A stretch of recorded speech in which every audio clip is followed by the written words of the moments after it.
Goeie môre julle, ek is Edwin van DIY Kitchens op Mosselbaai.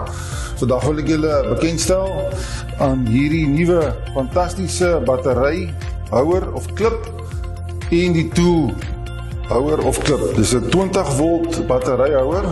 Dit is so eenvoudig hy werk. Hy klip hier in en jy kan hom gebruik om baie netjies teen enige drywall of muur jou batterye te monteer. So eenvoudig soos dit. Die gereedskaphouer werk presies dieselfde. Lyk so. Hy glip eenvoudig net hier in en jy kan jou gereedskap so monteer teen die muur soos ek daar gedoen het.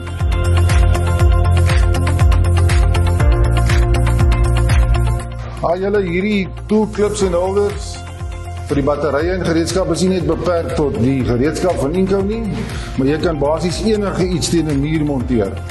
In hierdie geval het ek hierdie een op die agterkant van hierdie sertifikaat gemonteer en hy sy tweeling boetie wat daar ingaan is daar gemonteer. Jy vat hom eenvoudig net daar en jy haak hom hier in.